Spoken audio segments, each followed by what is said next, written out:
Gentlemen, this is Vince Miller. Thank you so much for joining me for this devotional. Today we're in Daniel chapter 2. I'm going to read verses 31 through 35. We're actually picking up in the story where Daniel finally is going to interpret the dream for the king.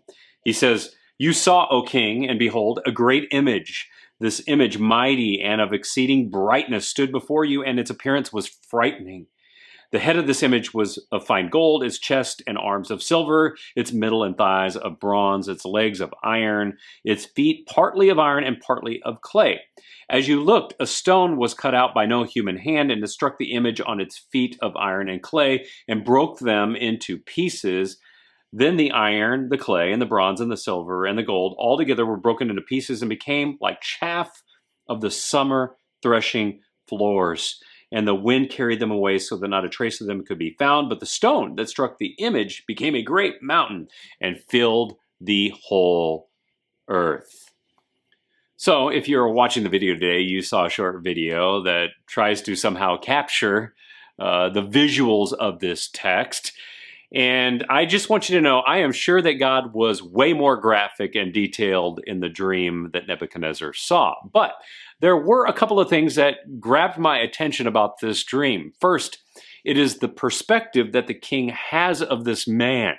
He pictures himself standing before this giant image, and he is amazed and frightened by its size and its dazzle and its craftsmanship. Second, the king then witnesses a huge stone hurled with such great force at the image that it annihilates it. And did you catch the detail of the stone? It's a stone that wasn't crafted or launched by human hands. It was crafted by someone greater and more powerful than even what created the image. And all this terrified the king. You know, in the coming verses, we're going to get to the interpretation of this dream, but right here, you need to see what God has done. God took the most powerful man in the world at that time and planted a dream in his head that terrified him to the core, a dream and nothing more. And it was so vivid that Nebuchadnezzar was actually extremely disturbed by it.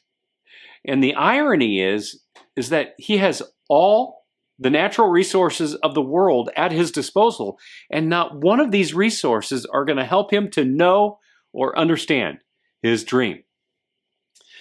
You know, I think sometimes in life we face situations that are so complicated and so overwhelming we don't know what to do. Sometimes these experiences feel like nightmares, and with them we will experience a wide array of emotions. Could be anger, could be fear. And I think this happens because in these moments, we suddenly feel very, very small. We don't see a way out because we lack something like an ability or a resource. Yet when godly men face overwhelming moments like this, they know something. They know that God has all power and authority to do anything he wants at any time. Now, does this mean that godly men don't feel small sometimes? No, we do. We feel small sometimes. I'm sure Daniel felt pretty small as he approached the king. But God gave Daniel a resource to bring to this king, something that only God would know: the nightmare that plagued a king's mind. Fellas, we have two ways we can live life. We can live life trusting in natural resources, or we can live a life trusting in supernatural resources. Yet, at some point, every man will come to the end of natural resources. You will come to a place where you have no answers, and you will be terrified. If this is true of a king who had everything, then it's going to be true of you.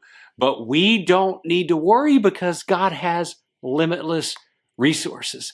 And he's looking for men like you to steward them so that those who don't have them might hear about them and know a God who has all things. So, gentlemen, today, if you're terrified about what is ahead of you, ask God.